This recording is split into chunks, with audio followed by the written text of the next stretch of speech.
Hi hello ಎಲ್ರಿಗೂ ನಮಸ್ಕಾರ. ನಿನ್ನೆ ಸ್ಯಾಟರ್ಡೆ ಎಲ್ಲ ಫ್ರೀಯಾಗೇ ಇದ್ವಿ ಮನೆಯಲ್ಲಿ. ಅದಕ್ಕೋಸ್ಕರ ಶಾಪಿಂಗ್ ಹೋಗೋಣ, ಹಬ್ಬ ಬೇರೆ ಹತ್ರ ಬರ್ತಾ ಇದೆ ಅಂತ ಅಂದ್ಕೊಂಡು ನಾವು ಬಸವನಗುಡಿಯಲ್ಲಿರೋ ಗಾಂಧಿ ಬಜಾರಿಗೆ ಹೋಗಿದ್ವಿ. ಅಲ್ಲಿ ನೋಡಿದರೆ ಫುಲ್ ರಶ್ ಇತ್ತು. ನಾವು ಕ್ಯೂ ಅಲ್ಲಿ ನಿಂತು ಒಳಗಡೆ ಹೋಗಿ ನೋಡಿದರೆ ಹೋಗೋ ಅಷ್ಟರಲ್ಲಿ ಸ್ಟಾಕ್ ಖಾಲಿಯಾಗಿತ್ತು. ಆಫರ್ ಇರೋ ಸ್ಟಾಕು, ಅಂದರೆ 600ಗೆ ಪೂಜೆ ಐಟಮ್ಸ್. ಇನ್ನೇನು ಮಾಡೋಕ್ಕಾಗತ್ತೆ ಅಂತ ಹೇಳಿಬಿಟ್ಟು ನೆಕ್ಸ್ಟು ಲಕ್ಷ್ಮೀ ಮುಖವಾಡ ಮತ್ತು ಪೀಠ ತೊಗೊಂಡು ಹೋಗೋಣ ಅಂತ ಸರ್ಚ್ ಮಾಡ್ತಾ ಇದ್ವಿ. ಅಲ್ಲೂ ಫುಲ್ ರಶ್ಶು, ಬಿಲ್ಲಿಂಗ್ ರಶ್ಶು, ಎಲ್ಲದಕ್ಕೂ ರಶ್ ಇದ್ದರು. ಮತ್ತು ನಮಗೆ ಲಾಸ್ಟ್ ಫೈನಲಿ 2 ಚೆನ್ನಾಗಿರೋ ಲಕ್ಷ್ಮೀ ಮುಖವಾಡ ಸಿಕ್ತು, ನನಗೆ ಮತ್ತು ನನ್ನ ಕಸಿನ್ ಸಿಸ್ಟರ್ ಮನೆಗೆ.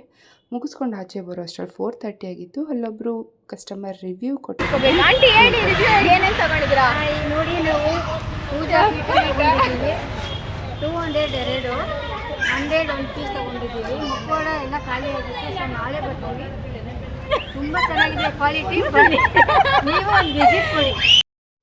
ಅಲ್ಲಿಂದ ಹೊರಡೋ ಅಷ್ಟರಲ್ಲಿ 5 o'clock ಆಗಿಬಿಟ್ಟಿತ್ತು. ಹೊಟ್ಟೆ ಕೂಡ ಹಸಿವಾಗ್ತಿತ್ತು. ಊಟನೂ ಮಾಡಿರಲಿಲ್ಲ, ಅಷ್ಟೊಂದು ರಶ್ ಇದ್ರಲ್ಲ, ಅದಕ್ಕೋಸ್ಕರ ಮತ್ತೆ ಅಲ್ಲಿಂದ ಊಟ ಮಾಡಿ ನಾವು ಮನೆಗೆ ಹೊರಟ್ವಿ.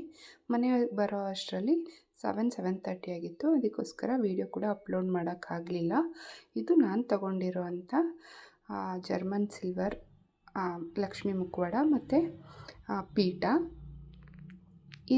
ಇದನ್ನು ನಾವು ರಿವ್ಯೂ ಕೊಟ್ಟರೆ ಅವ್ರ ಶಾಪಿಗೆ ನಮಗೆ ಕಾಂಪ್ಲಿಮೆಂಟ್ರಿಯಾಗಿ ಕೊಟ್ಟಿರೋ ಅಂಥದ್ದು. ನೋಡಿ, ಇದು ಪೀಠ. ಈ ಚಾನಲ್ನ ನಾನು ಮತ್ತು ನನ್ನ ಕಸಿನ್ ಸಿಸ್ಟರ್ ಮಾಡ್ತಿರೋದು. ಆ್ಯಂಡ್ ನನ್ನ ಕಸಿನ್ ಸಿಸ್ಟರ್ ಕೂಡ ಸೇಮ್ ಥಿಂಗ್ ತೊಗೊಂಡಿದ್ದಾರೆ. ಇದು ಒಂದು ಬ್ಯಾಗು ಗಾಂಧಿ ಬಜಾರಲ್ಲಿ ತುಂಬ ಇಷ್ಟ ಆಯಿತು ಅಂತ ನಾನು ಮತ್ತು ನನ್ನ ಕಸಿನ್ ಸಿಸ್ಟರ್ ಇಬ್ಬರು ಒಂದೊಂದು ತೊಗೊಂಡ್ವಿ. ಕ್ವಾಲಿಟಿ ಕೂಡ ತುಂಬ ಚೆನ್ನಾಗಿದೆ. ನೀವು ಅಲ್ಲಿ ಒಂದು ಸಲ ವಿಸಿಟ್ ಮಾಡಿದ್ರೆ ನೀವು ನೋಡಿ ಇಷ್ಟ ಆದರೆ ಪರ್ಚೇಸ್ ಮಾಡಿ. Thank you so much. Thank you for watching.